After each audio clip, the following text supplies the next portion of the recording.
Iya. Iya. Selamat datang dok di studio Radio GPIB. Pemirsa, Dr. John Paulus ini adalah warga jemaat dari GPIB Pondok Ungu, Bekasi. Ya, dok, ya. Iya. Cukup berperan juga dalam masa-masa pandemi ini, bagaimana terlibat dalam program vaksinasi dan menolong warga yang diisolasi mandiri. Ya. Oh. Dan kabarnya dokter terlibat. Aduh, banyak boleh banget. cerita dok? Mungkin ada pengalaman puji menarik Tuhan banget itu. yang termasuk suka dukanya. Ya, saya lebih banyak sukanya. Begitu.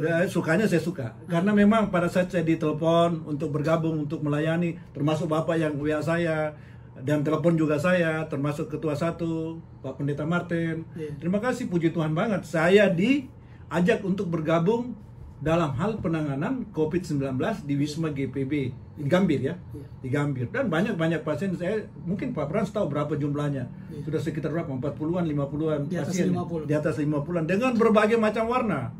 Mulai dari orang OTG, istilahnya di kaum ini di masyarakat umum bilang orang tanpa gejala, yang biasa di kita itu orang yang terkonfirmasi asimptomatik. Ya, di luar sana bilang orang tanpa gejala maupun orang dengan gejala ringan yang dirawat di Wisma GP. Tapi puji Tuhan banget, mereka banyak yang berterima kasih dan sembuh pulang. Walaupun memang di sana sini kami punya kekurangan. Kami tidak terlepas dari kekurangan dengan istilahnya dengan fasilitas yang ada di Wisma GPB untuk mereka yang tanpa gejala maupun gejala ringan itu sudah sangat bagus. Segala sesuatunya sudah tersedia. Nah, saya juga sangat senang bekerja dengan mereka. Sukanya, kalau saya dibilang dukanya, kayaknya tidak ada duga karena memang dari hati ya. Hati yang tulus yang bekerja di dalamnya. Panggilan seorang dokter ya. Panggilan. Dan panggilan seorang anak-anak Tuhan. Anak-anak Tuhan. Beda itu.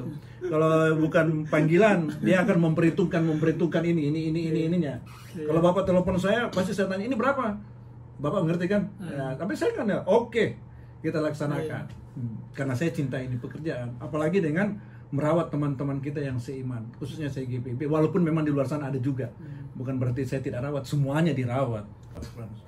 Nah, begini dok, masyarakat awam itu mau tahu banget soal kuantiti barangkali atau kualitas dari vaksin-vaksin ini, yang kabarnya bermacam-macam tingkat mempengaruhi herd immunity-nya. Iya, bagus sekali pertanyaannya itu, bagus banget sekali. Karena ketidaktahuan masyarakat, ignorance kan masyarakat kadang-kadang mau divaksin dengan tidak divaksin, mau memilih vaksin yang mana yang lebih bagus di antara 7 vaksin yang sudah disiapkan oleh pemerintah.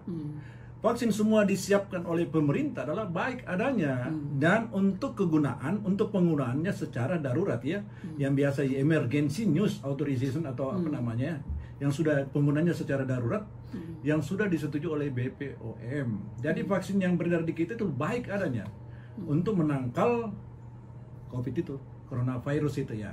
Walaupun masing-masing mempunyai efikasi sendiri-sendiri, itu kan tergantung uji klinis di suatu daerah, suatu negara.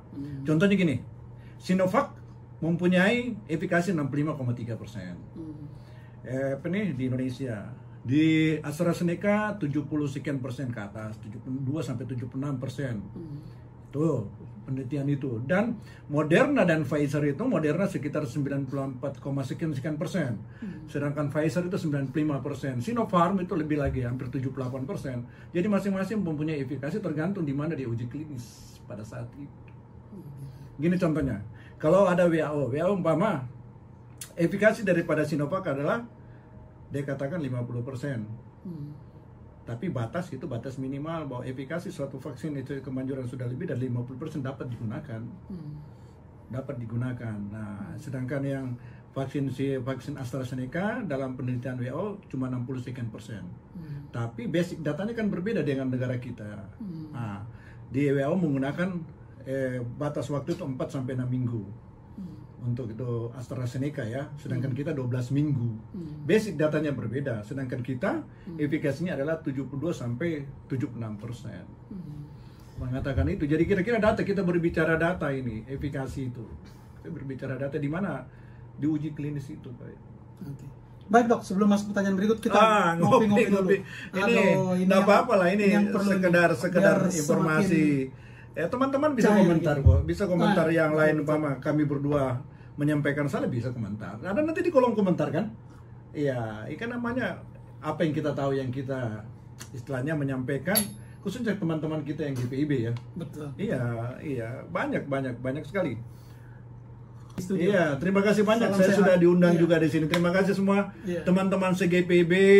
Mungkin kalau ada yang kita bisa diskusi lebih lanjut. Oke. Komentar silakan komentar, berikan masukan tapi yang santun. Oke. Oke? Baik, Dok. Terima kasih. Terima kasih. Salam Selamat sehat semua. melayani. Selamat melayani juga Pak Brans dan semuanya.